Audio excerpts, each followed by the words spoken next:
بسم اللہ الرحمن الرحیم۔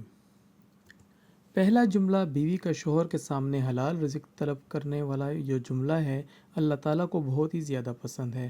حلال رزق طلب کرنے والی بیوی، حلال رزق مانگنے والا یہ جو جملہ ہے جو بیوی اپنے شوہر کو کہتی ہے، میرے سرتاج میرے گھر میں لے کے آنا تو حلال کا لقمہ لے کے آنا، میرے گھر میں لے کے آنا تو حلال کا رزق لے کے آنا، سنو حرام رزق میں اپنی اولاد کو نہیں کھلاؤں گی، کیونکہ یہ جو حرام رزق ہے حرام نوالا ہے، میری اولاد کی آنکھوں سے حیا چھین لے گا، شرم چھین لے گا، غیرت چھین لے گا، میں اپنی اولاد کو بے حیا نہیں بنانا چاہتی۔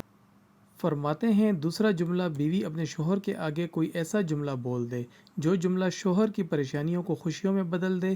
شوہر پریشان تھا، غمگین تھا، افسردہ تھا، بیوی نے کوئی ایسا لفظ کہا، کوئی ایسا جملہ بولا جس جملے نے شوہر کی پریشانیوں کو خوشی میں بدل دیا۔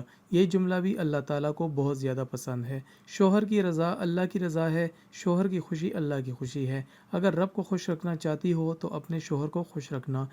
تیسرا جملہ اتنا بڑا قیمتی سر جس سر کے اندر دیکھنے کے لیے آنکھیں، سننے کے لیے کان، بولنے کے لیے زبان، سوچنے اور سمجھنے کے لیے دماغ، ذہن، اتنا بڑا قیمتی مٹیریل جس سر کے اندر ہے، بتاؤ تو صحیح وہ سر کتنا قیمتی ہوگا۔ جو عورت اتنا بڑا قیمتی سر اللہ کے حضور جھکا کر کہتی ہے سبحان ربی الاعلیٰ، سبحان ربی الاعلیٰ، سبحان ربی الاعلیٰ، اللہ کو اتنا پسند ہے، یہی سبحان ربی الاعلیٰ مرتے وقت اس کو کلمہ نصیب کرے گا، مرتے وقت اس کا خاتمہ ایمان پہ کریں گے، قبر کی اندھیری کوٹری روشن کر دے گا، قبر جنت کے باغوں میں سے باغ بنا دے گا۔ نماز کا دامن مضبوطی سے پکڑتے رہنا، نماز کا دامن کبھی نہ چھوڑنا۔ اللہ جب ناراض ہوتا ہے روٹی بند نہیں کرتا، اللہ جب ناراض ہوتا ہے رزق بند نہیں کرتا، اللہ جب ناراض ہوتا ہے سورج کو حکم نہیں دیتا کہ فلاں شخص میرا نافرمان ہے، تیری کرنیں اس کے آنگن میں نہیں جانی چاہیے۔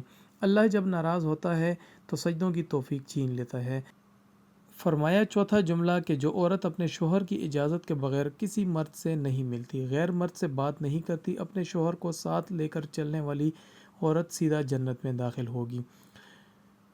نمبر 5، جو عورت اپنے شوہر کا سر فخر سے بلند کرنے والی، ایسی عورت جو اپنے شوہر کو کبھی شکایت کا موقع نہیں دیتی، ہر دم شوہر کو خوش رکھنے والی، ہر موڑ پر شوہر کو سکھ دینے والی عورت سیدھا جنت میں جائے گی۔ ناظرین، یہ 5 جملے ایسے ہیں، یہ 5 کام ایسے ہیں جس سے مرتے وقت عورت کی روح آسانی سے نکلے گی، خاتمہ ایمان پہ ہوگا،